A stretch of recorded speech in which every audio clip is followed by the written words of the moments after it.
자, 이제 그 48페이지 보시면 주택 이허가과정과 주거분리, 여기서부터 강의를 진행하도록 하겠습니다. 자, 한번 생각해 봅시다. 우리 사실 여러분 중개업을 하게 되면 가장 비중이 높은 게 주택이에요. 주택 시장에 재미있는 그 메커니즘을 발견할 수가 있어요. 자, 그래서 분석을 할 때, 주택 시장 분석이 그 기준이 좀 쉽지가 않아요. 여러분 뭐 단독주택, 공동주택이 나온다든가, 지역별로 나온다든가, 여러 가지 분류 기준이 있을 겁니다. 그런데 어떤 걸 쓰냐면 이렇게 해요. 이렇게 둘로 나눠요. 고가주택 아니면 저가주택. 여기서 말하는 고가주택이라는 것은 여러분이 아시는 뭐 9억 초과주택 이게 아니에요. 그냥 일정 수준 이상의 주택이다 이렇게 생각하시기 바랍니다. 그리고 여기 살아서 다시 여기 입주해서 사는 사람을 상대적으로 고소득층, 저가주택에 사는 사람은 상대적으로 뭐 저소득층 이렇게 하자는 거예요. 여러분 교재 그 우측에 그림 밑에 보면 고가주택과 저가주택 시장 이야기, 그 다음에 2번 일정 수준의 실직을 금지한 경우 그래가지고 뭐 적혀 있죠. 그걸 보면 이제 알게 될 겁니다. 알게 될 건데, 자 이렇게 한번 해봅시다. 고가주택, 신규 주택이 있다. 예를 들어서 뭐 고급 아파트가 있다. 신규 아파트가 있다. 그럼 처음에 누가 산다고 본다고요? 고소득층이 산다고 봐. 근데 시간이 지나면 어떻게 돼요? 점점 질이 저하되고 가격이 하락할 가능성이 높아져요. 자, 질이 저하되고 가격이 하락했지만 재건축이 확정이 안 된다면 그게 계속 지속될 가능성이 있어요. 맞죠? 그러면 수도꼭지 녹물 나온다? 우리 집에 녹물 나온다? 그러면 고속층 여기 살고 싶어? 이사 가고 싶어요? 이사 가고 싶어 한대. 새 집으로 이사 가버려. 그럼 빈집이 생기죠? 이걸 우리가 공가라고 그래요.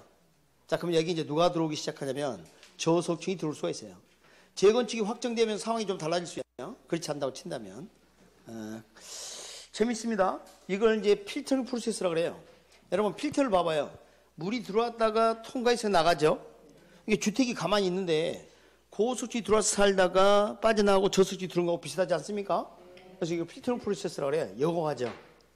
또는 필터링 이펙트라고 부릅니다. 그래서 하죠, 표현이. 자, 그런데 조금 전에 고소득층이 살던 이 고가주택이 이제는 저소득층이 사는 저가주택으로 바뀌었죠. 이러면 아래로 하향 필터링 다운 프로세스를 아래로, 알겠습니까? 하향 여과. 무슨 여과? 하향 여과. 만약에 재건축되거나 재개발돼서 새 집이 됐어요. 그럼 이제 누가 들어와서 살까요? 고소득층이 들어옵니다. 기존의 저소득층 살기 힘들어요. 그 차이만큼 지불 능력이 안 돼. 그럼 고소득층이 들어오게 되면 필터링 업 무슨 여과? 상향 여과 이렇게 합니다.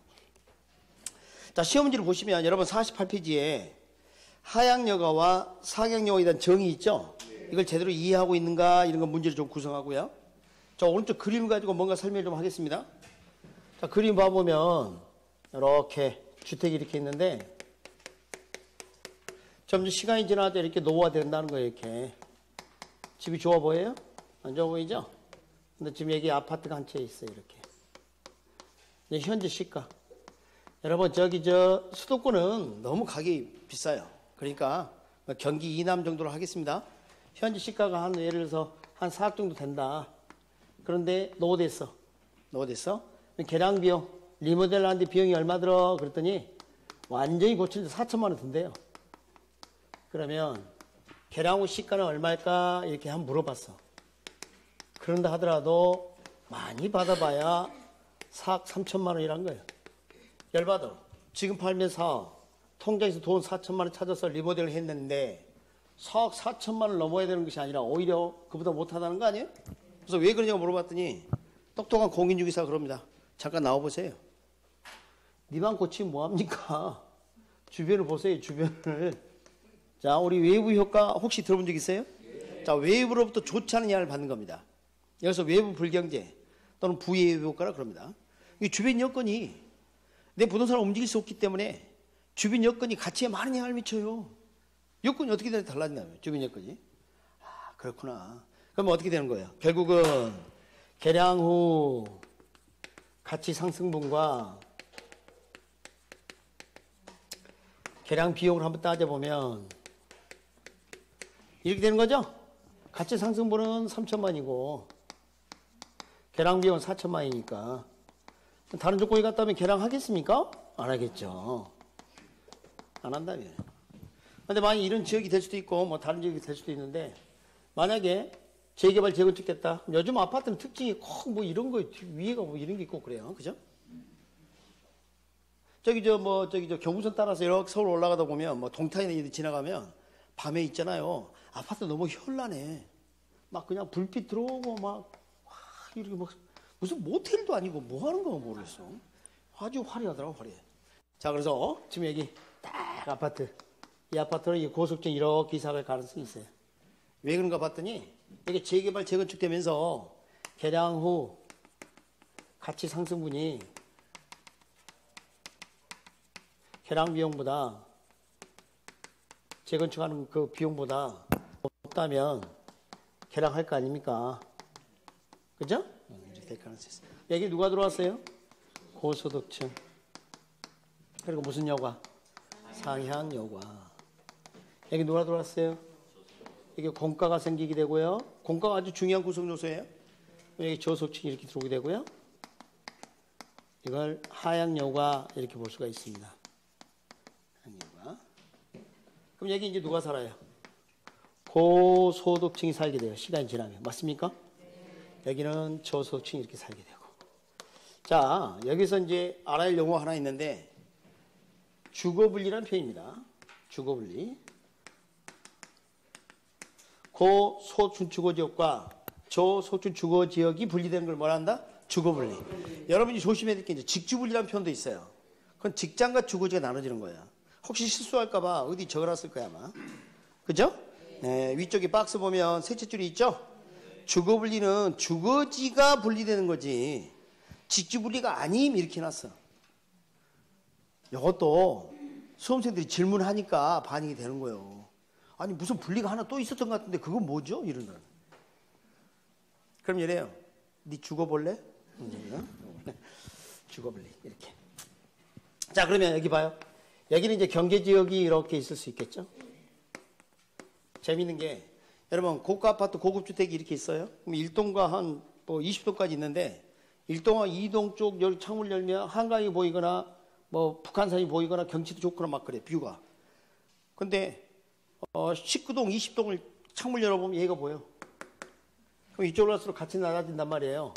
할인 거래될 가능성이 있겠죠? 얘들은 이쪽으로 갈수록 뭐?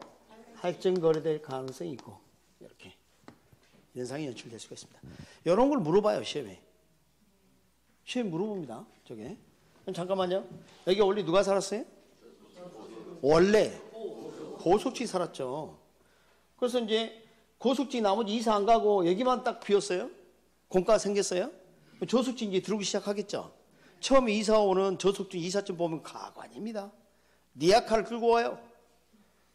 까만 솥단지 엎어가지고 이불 막 뒤집어 씌우고 상상돼 버렸죠.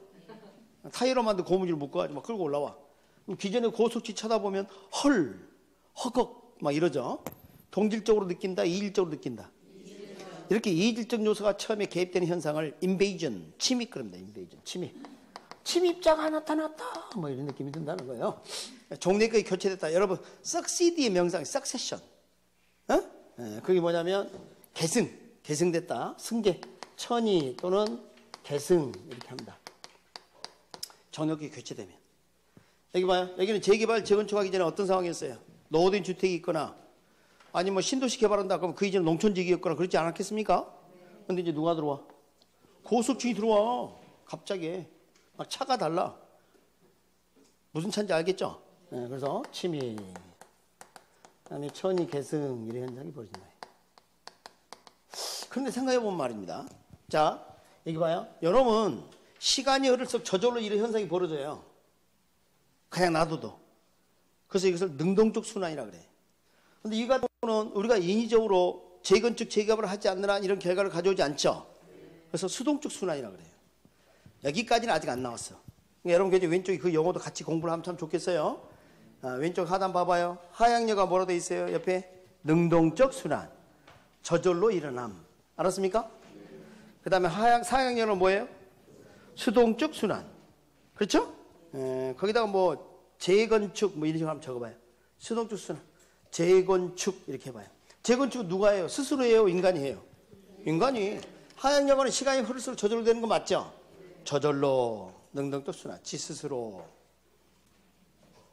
구분할 수 있겠습니까? 네. 지금 여러분 그 여학적으로 강의하고 있지만 사실 기본서보다 더 충실하게 지금 해드리고 있다고 저는 느끼고 있어요. 좀 이 정도 해야 합니다. 이 정도 딱 해야 정착이 딱 되는 거야. 튼튼하게. 자, 그리고 사실은 이제 여러분에게 필요 없는 그래프 분석이 있어요.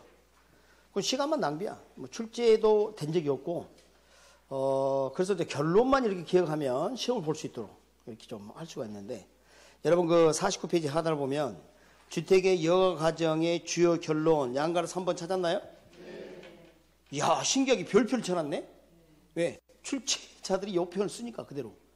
그래서 한번 보도록 할게요. 제가 읽어드릴게요. 첫 번째, 대상 주택에 대한 가치는 여기 중요한 말이 나왔죠? 인근적 이용의 상황에 따른 외부 효과. 외부. 즉 외부 상황이 어떻게 되냐 이 말이에요. 변화를 가지게 되면 상, 하향 여고 과정을 나타낸다 본다. 2, 3, 4번이 즐겨 쓰는 표현입니다. 공가, 중요한 구성 요소다. 3번, 4번 봐봐요. 이런 여과정이 정상적으로 작동하면 둘째 줄 주거의 질이 개선되고, 네 번째, 4번 주택 공장 증가에도 기여한다. 자, 이거 결론입니다. 그러면 원래 뭐 저가주택, 고가주택 나눠서 분석하는 게 있는데 그건 여러분한테 중요하지가 않아요. 이것만 시험이 나오니까. 자, 들어봐요. 여러분 70년대 하향여가 된 새 아파트가 이제 하향대가 된 케이스하고 최근에 신축된 아파트가 시간이 지나서 하향여가 되는 경우하고 어떤 게 질이 더 높아요? 최근 게. 그러니까 70년대 아파트 지금 비교가 안 된다니까. 그 다음 또 하나. 우리 재건축하게 되면 세대수가 늘든가요? 줄든가요? 늘어. 국가 전체를 봤을 때 신축보다 철가가 훨씬 비중이 적습니다. 그러니까 사실 전체 주택량은 늘어난다 이렇게 생각하시면 돼요. 알겠습니까? 사실은 이제 고가주택 비중보다는 저가주택 비중이 높아지면서 질도 높아집니다. 사실은 점차적으로. 그래서 그 결론은 꼭 기억을 해주시면 되겠습니다. 그 정도 하시면 되겠습니다. 이렇게 하시면 되겠고.